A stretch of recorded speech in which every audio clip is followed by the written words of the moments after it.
and every conversation explores the art of thinking beyond the obvious. And today I have my special guest.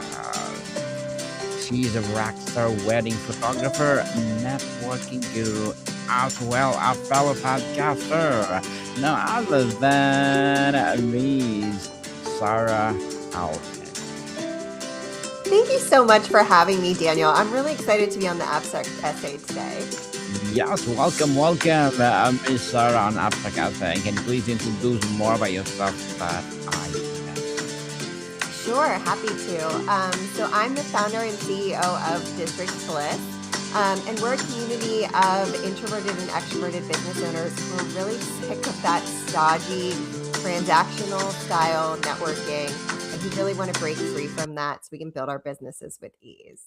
And I'm also a podcaster. I have the Wedding Dish podcast as well.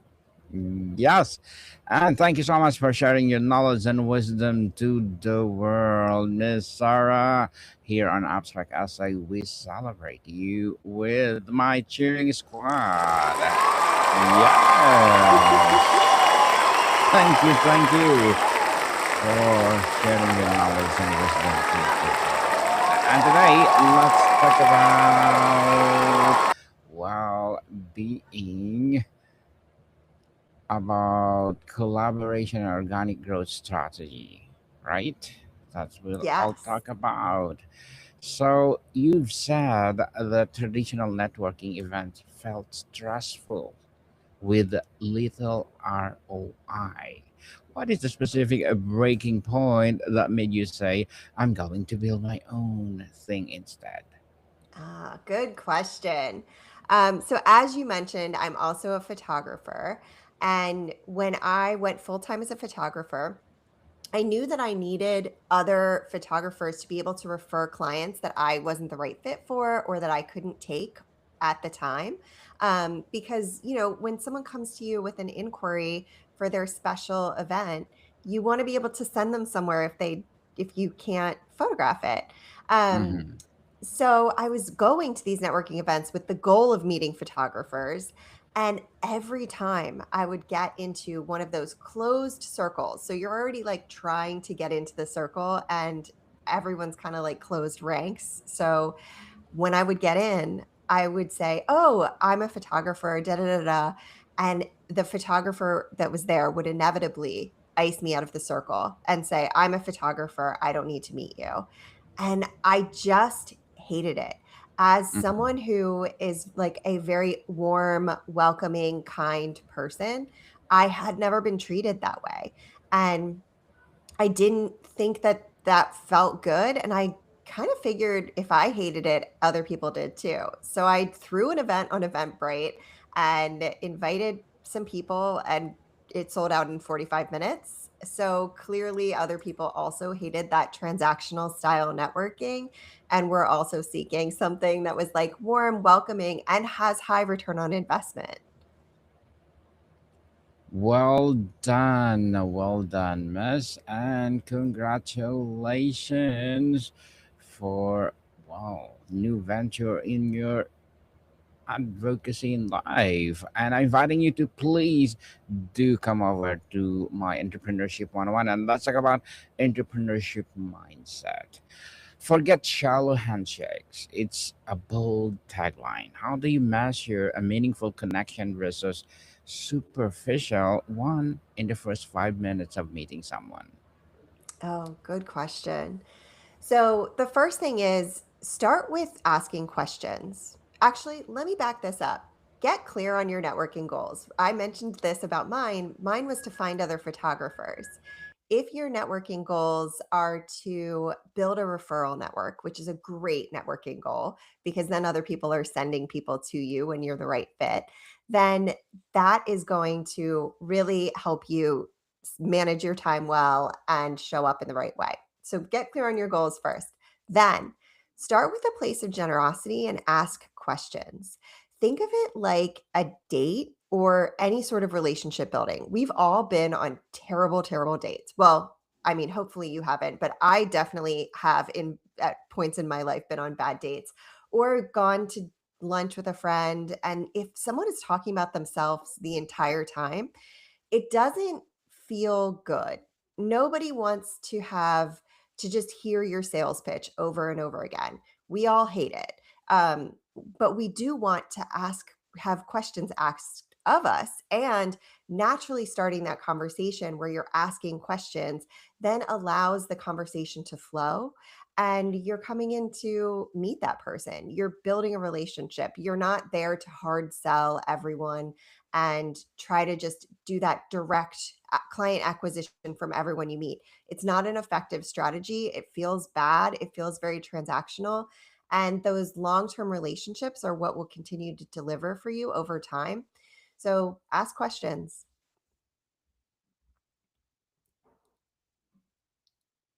Last question indeed. And Miss Sarah, you've described District Bliss as a launchpad.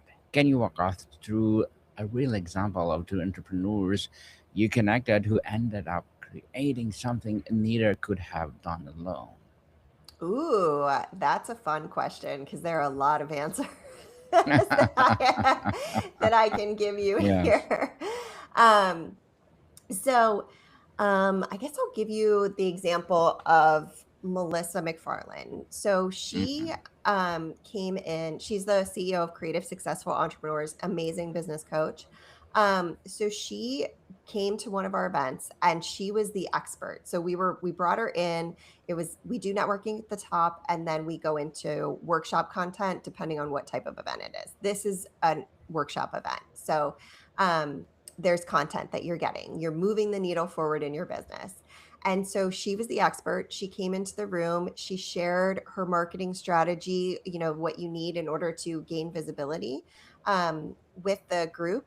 And at the end, she had three people who asked how they could get on her calendar immediately. And she ended up converting $30,000 out of that event.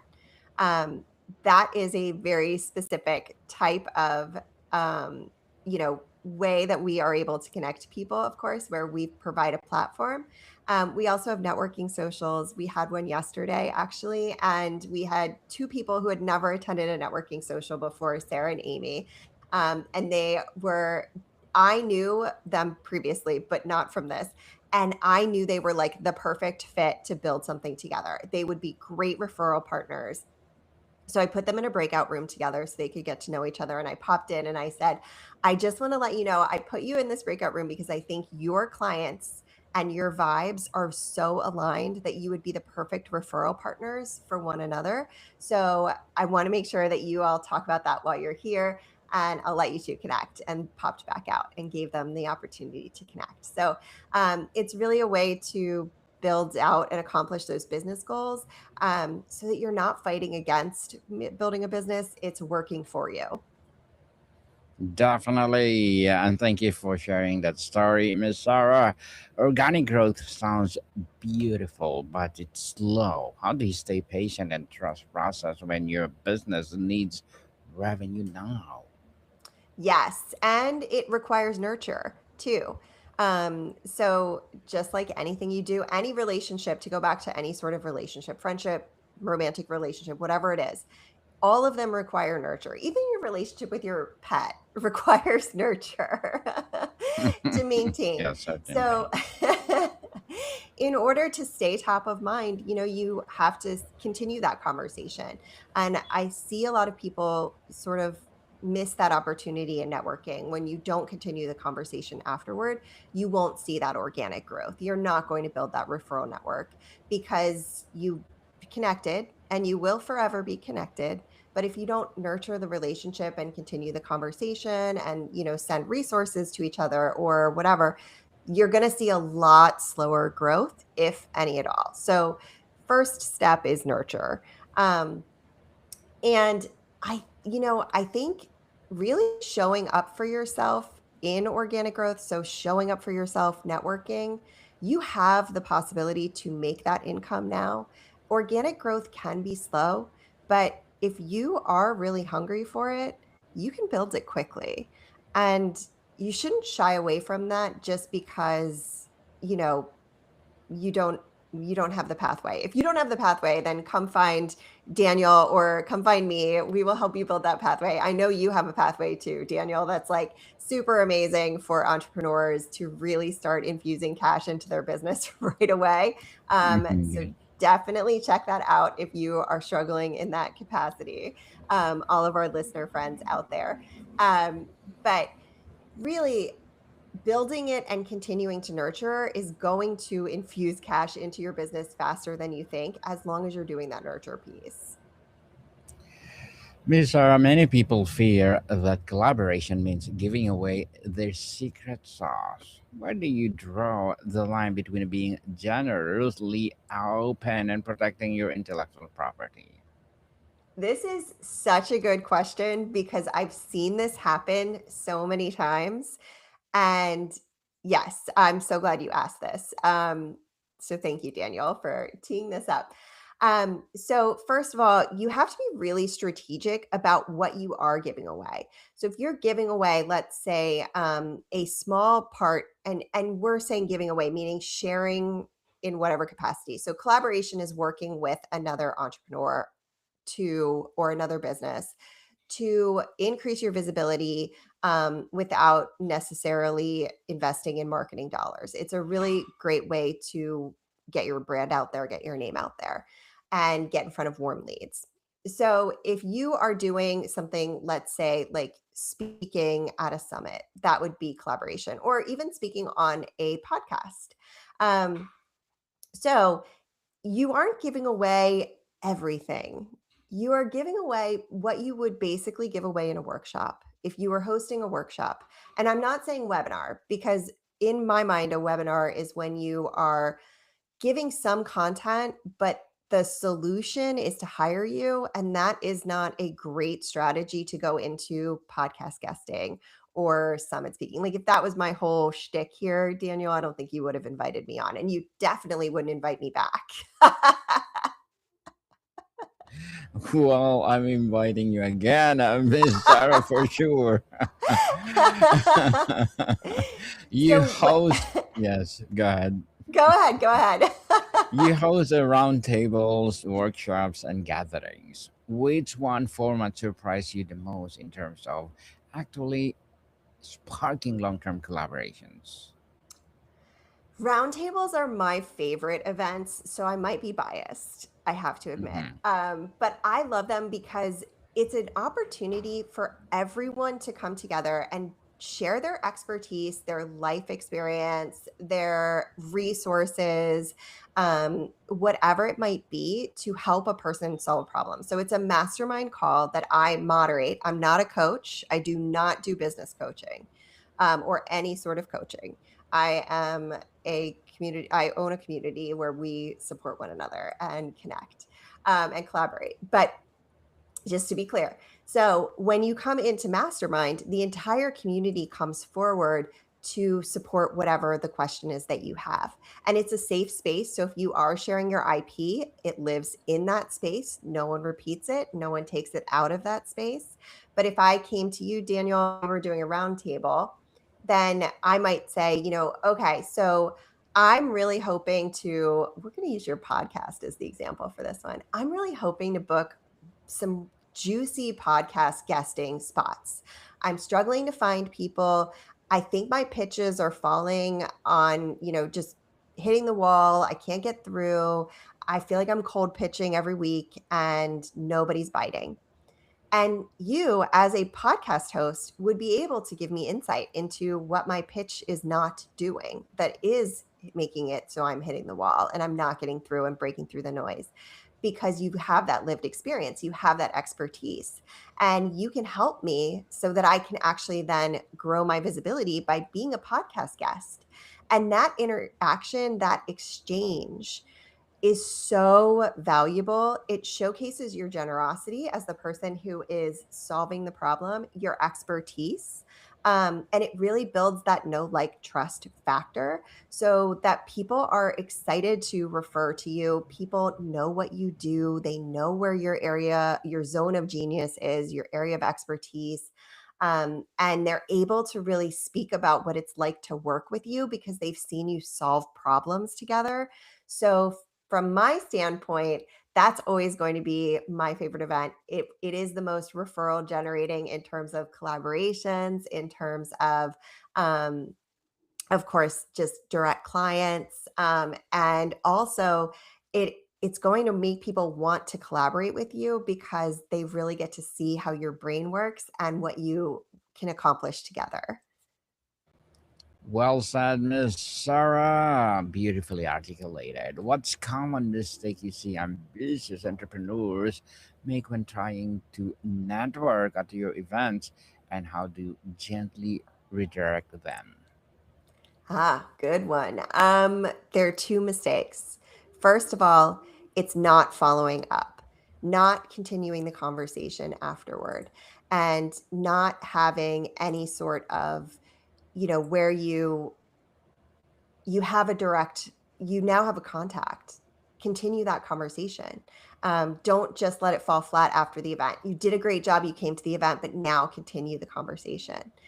And the other thing I see happen, I just remind people, I don't have to redirect. The other thing I see happen is if you are going in and you have that sort of transactional mindset where you're just talking about yourself, you're kind of hard selling, that doesn't go over well in district list. It's not why we're together. So it very much, when it happens, people tend to not come back. The people that are hard selling, because they don't see the ROI from it, so they're not interested anymore. But typically, what I do is I give some prompts and I will redirect back to those questions. And the questions actually kind of make it hard to hard sell at people or to have transactional networking because they foster a sense of generosity. We talk about wins, we talk about things we're working on or struggling with, something that we have that we need to get over the hump, and that kind of thing. So having those in place, those guardrails in place, really help to prevent that from happening in the first place. But when that does happen and I have to redirect, I will typically say, where did we get to in the prompts? Or did we celebrate our wins yet? That kind of thing. So that it redirects back to being generous and the positive experience. Because I don't think anyone really enjoys being hard sold to and not being part of a conversation, just having someone talk at you. District Bliss has a specific energy, ambition plus camaraderie. How do you handle it with someone bring pure competition or ego into the space? Honestly, that doesn't happen very often. I have to admit, we do have very well, a lot of it comes from the top, and that's just not who I am. And our branding is very much makes it clear. So we don't have to struggle with this very often. But when we do, typically I will set up a call with that person and have a conversation with them about the best practices so that they can see success. In district list, because they won't see success if everyone is resistant to having a conversation with them, because it's just not what we're here for, what we're used to, what we want. And we are all, as a community here for a very specific type of generous interaction where we support one another. The other thing is I always schedule new member kickoff call. So we have a jumpstart call at the beginning of every month. So I onboard everyone and I train them in how to interact in the community. So it is rare that we have somebody come in with where their ego is getting in the way of the community's success and their success. Well said, Miss Sarah. The wedding dish mixes love stories with entrepreneurship. What's a wedding story you've heard that completely changed how you think about running business? Ooh, that's a good question. I have to go all the way back to 2009. Um, or 2019, sorry. It's been a minute since we started the wedding dish, or since I started the wedding dish. Mhm. Um, Yesterday I actually interviewed another photographer and we were talking about the collaborative work building the timeline between the photographer, the planner, the caterer. everybody that's involved in the wedding. It is a very collaborative process, especially if they don't have a planner or the planner is like a month of or day of coordinator. It's a different level of high touch. So we were talking a tiny bit about the collaborative work that goes into building the timeline. And without having the photographer and everyone go through the timeline and update it so that we can make sure that the couple isn't rushing from one thing to the next, it's something that you kind of just do when you forget. So it reawoke that for me, where I was like, oh, I do this so much more than I realize, and we should talk about how that's really important, because if you don't have a planner, then the couple will have to manage this. And so it kind of changed the way that it's always interesting to reflect upon what a couple knows about wedding planning and the wedding process versus the vendors, because we're so in it. We use all this jargon.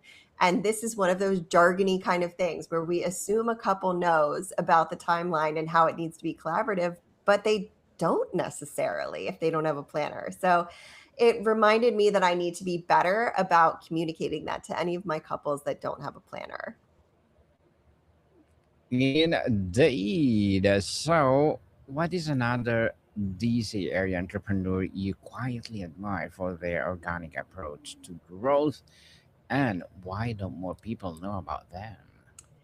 Oh my gosh, there are so many. But today I'm going to say Erin Perkins, who Hmm. is the founder of Mabel EQ. She yesterday launched this incredible tool that I am so blown away by. So she is a deaf-blind entrepreneur, and she built a an extension for your browser that checks your accessibility throughout your website and anything that you're creating. So your email marketing, if you're on Instagram in your browser, it will check Instagram. It will check anything that is on that you open on your browser. It can check and tell you if it is accessible for screen readers, for people who are colorblind, for anyone who is deaf or hard of hearing. And it goes through your website and really helps you. Like, and the best, like, first of all, you are then accessible to this huge audience that you may not have been accessible to before, which is just amazing. Like, you wouldn't know that you didn't do something correctly. For example, the button on my website that we're looking at right now that choose the right membership tier for you, if you're watching the Hmm. video, that button was yellow and the font was not bold and it did Hmm. not meet color contrast requirements for not just ADA. She actually bases it on a higher standard because the European standard for the accessibility is higher. So she bases it on that. And she launched it yesterday. It is so incredible. And the bonus side effect is that Google loves when your site, any search engine loves when your site is accessible. So they like you rank higher in Google when you do this right. So like everything about it is amazing. I'm so impressed. It's so easy to use. I like can't even imagine building a browser extension. It's like Grammarly for accessibility. It's so easy and it's just magical. I'm so impressed. I'm blown away by what she's built. Magically, I like that, Miss Sarah. And to wrap up our discussion for today, 5 years from now, if District List is exactly what you dream it could be, what's happened to one of your events that tells you we made it? I would say all of our members are seeing organic growth, building their referral networks, and really seeing that full transformation so that they have the freedom to travel to do whatever it is in their personal lives that they became entrepreneurs in order to do. Well said, Miss Sarah. So, can you please invite the listeners to support District List or any projects that you're doing right now?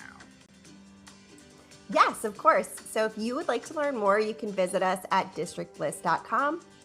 And we are at Districtless Events on Instagram. Yes, people, let's support Miss Sara Alepin because if you support her for sure more and more, District Bliss will rise. So, Miss Sara, thank you so much for your time. Thank you. This was great.